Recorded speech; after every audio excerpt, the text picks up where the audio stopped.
Hi Space Watchers, this is Yvette Gonzalez coming to you from the last day of the symposium, and we're excited to be in Lockheed Martin's booth in one of their modules with their chief engineer, Uy Doung. Thank you so much for being with us. Thank you.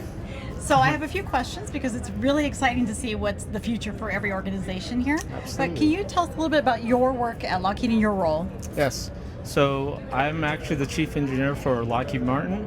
I work in the commercial civil space division, and I oversee not only development programs but also execution on programs also. Okay, very nice. And so you took part in this design of the module that we're inside of right now. Yeah, I don't want to take too much credit for it because I have a whole host of a giant team that actually helps me with this, but I actually help guide them technically.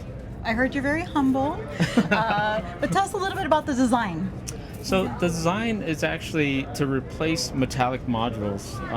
This is an expandable design that uses soft goods, and it's a multi-layered design that actually outperforms metallic modules And how in many so? ways. So one thing about our design is we actually use a decoupled design.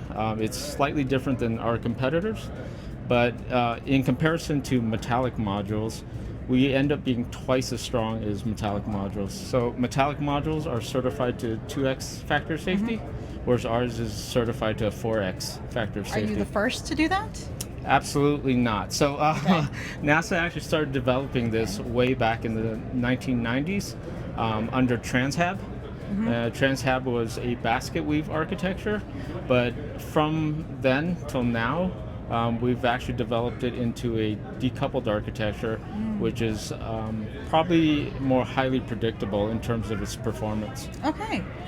So what do you think is now the future of the lunar landscape with this kind of technology? This will actually transform the lunar landscape in terms of technology. Right now, there's issues in terms of volume and mass with being able to launch metallics and also land metallics. This module can save you up to 30 to 50% in terms of mass, and in terms of actual volume, it can condense down to a fifth of its size to fit into almost any fairing. That's incredible. Yeah.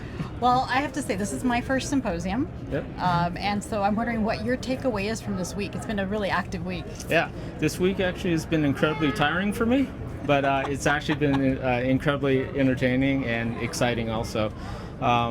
There's been tons of people that have come by, industry people and non-industry people that had terrific questions about space in general, the lunar architecture, and the technology that Lockheed Martin's actually developing. So in all, it was great, and we ended up having a ton of foot traffic through here. Oh, I'm excited to hear that. And I also am ready for a long nap, an inspired one though. Yeah. I was very inspired by seeing what you had here today, and I really thank you so much for your time with us. No problem. Thanks for joining me in our expandable airlock here. Maybe one day we'll be here on the moon. Yeah. Maybe we can actually go and race our lunar rovers over there too. Exactly. So. Well, thank you so much, and thank you so much for having us here and hosting us. And with that, Space Watch out. Thank you.